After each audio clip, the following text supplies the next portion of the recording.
આજરોજ CSIR central salt and marine chemical research chemical institute Bhavnagar ખાતે 2 દિવસીય આંતરરાષ્ટ્રીય conference in advances in salt and marine કેમિકલ્સની ઉત્સાહ સાથે શરૂઆત થઈ। SMCના કન્વીનર અને મુખ્ય વૈજ્ઞાનિક ડોક્ટર અરવિંદ કુમારે જણાવ્યું હતું કે ભારત વિશ્વમાં બીજા ક્રમનું સૌથી મોટું મીઠું ઉત્પાદક દેશ બનવાની ઈચ્છા ધરાવે છે, તે માટે જ્ઞાનનું આદાન પ્રદાન કરવું અને હિતધારકો વચ્ચે ચર્ચા કરવી અત્યંત જરૂરી છે। હાલ વિશ્વમાં મીઠાના ઉત્પાદનમાં ચીન પ્રથમ અને અમેરિકા બીજા નંબરે છે, જ્યારે ભારત તૃતીય ક્રમે છે। પ્રતિ એકર દીઠ મીઠાનું મહત્તમ ઉત્પાદન અને શુદ્ધતા આ બે હેતુ ઉપર ખાસ વાતો મહાનુભાવો દ્વારા રજૂ કરવામાં આવી હતી। મીઠું માનવ જીવનથી લઈને ઉદ્યોગ આલમ સુધી ચાવીરૂપ સ્થાન ધરાવે છે, ત્યારે આ કોન્ફરન્સમાં 12 દેશોના ઉદ્યોગ અને શિક્ષણ વિભાગના વક્તાઓ દ્વારા મીઠું અને દરિયાઈ રસાયણોના ક્ષેત્રમાં નવીનતમ વિકાસ અંગે આપસી આદાન પ્રદાન કર્યું હતું। હાલ દેશમાં 330 મિલિયન મેટ્રિક ટન મીઠાનું ઉત્પાદન થાય છે અને તેમાં 76% મીઠું ગુજરાત ઉત્પાદન કરે છે। ICA SMC 2024 સહભાગીઓ માટે વિવિધ પ્રકારના બ્રીનમાંથી ખનિજ નિષ્કરણમાં નવીનતમ એડવાન્સિસ શોધો અને તકનીકીની ચર્ચાઓ કરવા માટે ગતિશીલ પ્લેટફોર્મ બની રહ્યું છે।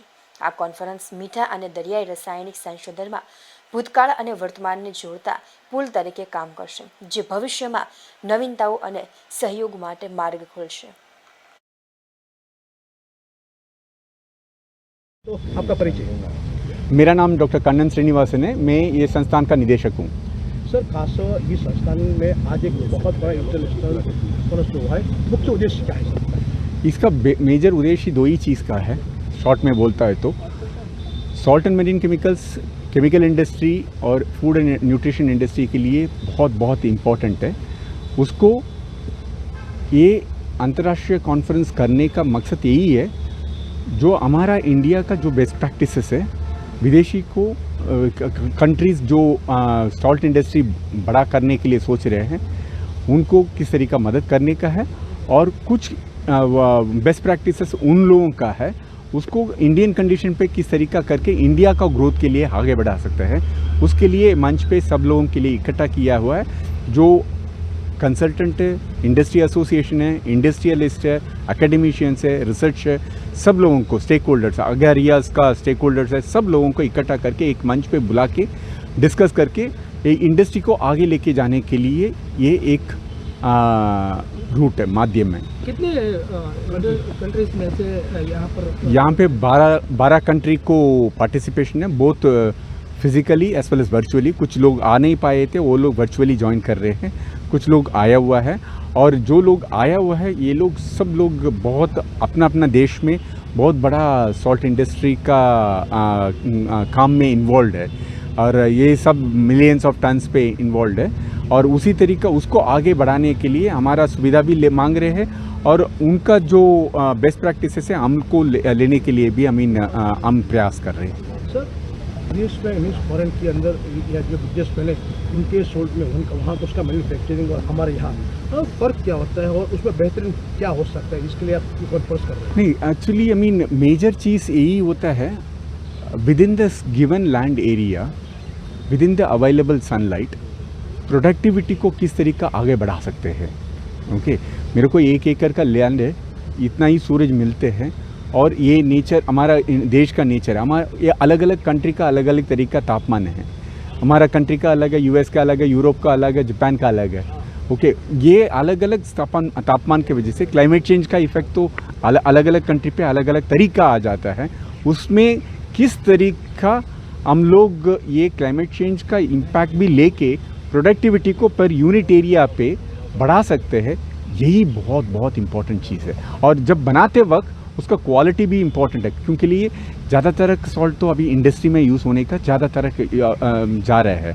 उसको इंडस्ट्री के लिए एक क्वालिटी तो मेंटेन करना पड़ता है, और वो इंडस्ट्री पे लेके जाते वक्त सॉल्ट का क्वालिटी सॉल्ट वर्क्स में ही बन पा सकते हैं, क्योंकि लिए ये लार्ज एरिया प्रोडक्टिविटी है। वो लार्ज एरिया में इतना अच्छा क्वालिटी किस तरीके का प्रोडक्ट प्रोड्यूस करने का वो बहुत बड़ा चैलेंज है, विथ हायर क्वालिटी क्वांटिटी। यही चैलेंज पे ये कॉन्फ्रेंस में डिस्कस करने वाले हैं। Okay, thank you sir. Self reliant. This was in 1950.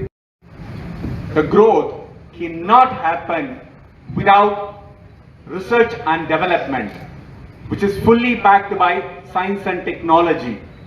Leaders, some of them are sitting over here, former scientists who have worked, and tremendous amount of industrial involvement. To establish global consortium of salt producers, distributed and pharmaceutical company to foster knowledge sharing, streamline supply chain, and mitigate. This is what I want to emphasize in terms of collaboration across the various continents. There's one thing that we all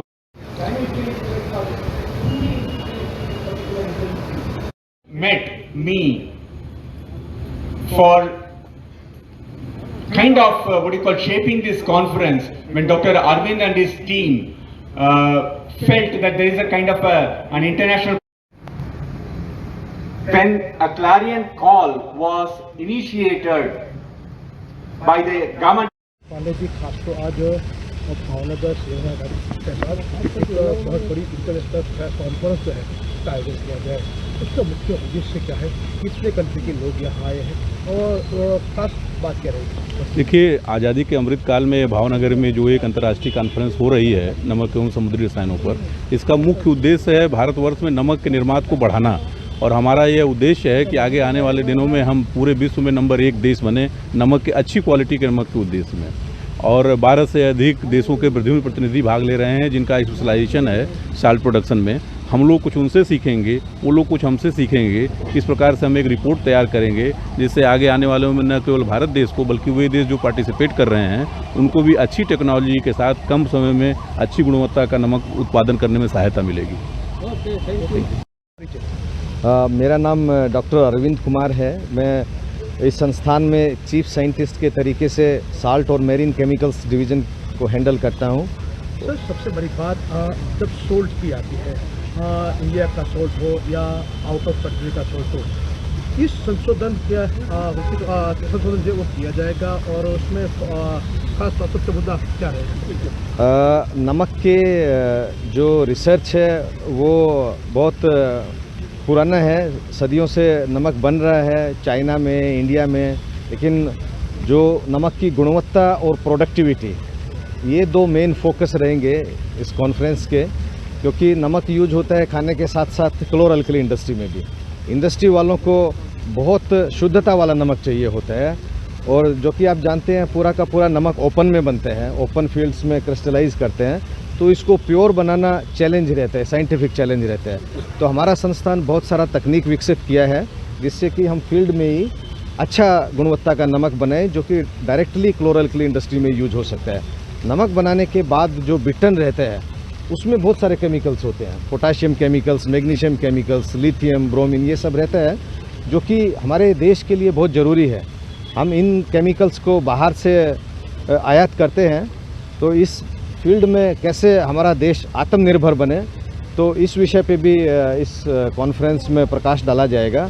बहुत सारे देश के वैज्ञानिक आए हैं और हमारे संस्थान के वैज्ञानिक, वो इन सब टॉपिक्स को इस कॉन्फ्रेंस में डिस्कस करेंगे। Please your name, what is your name? Okay, I am Dr. Daniel Macaulay from Ghana. My company is Electrochem Ghana Limited. Sir, please say about this conference. What you think about? Actually, I'm surprised when I got here, the interest around the whole India. By making my research, I saw how important and how big the salt industry is in India. And as I understand, you are number 3 in the world. And the interesting part is the technological aspect of the Indian salt industry. And being in this institute also, I can see the level in which the salt industry is going in terms of technology and research. Sir, next, what is the difference between salt of in India and then Ghana? Well, the difference between the salt industry, the salt quality in Ghana, I can say is better in Ghana than India. based on the brine we have and the water travel time. But what we need to learn from India is the technology and the brine management. We are far advanced when it comes to technology. We have good weather in Ghana.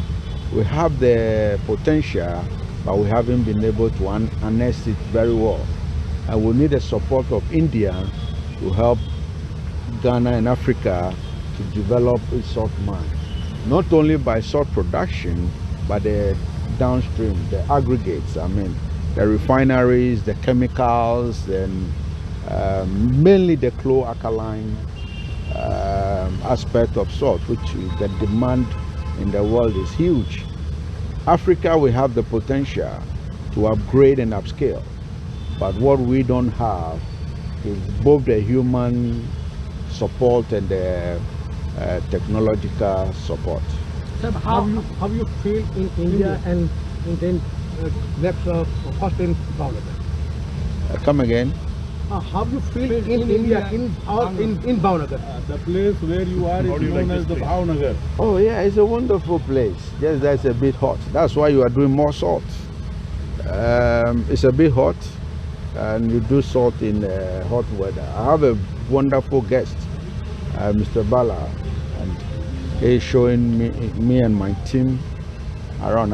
I came with the Able team, and we are enjoying ourselves in being India. India is like home. Okay, thank you.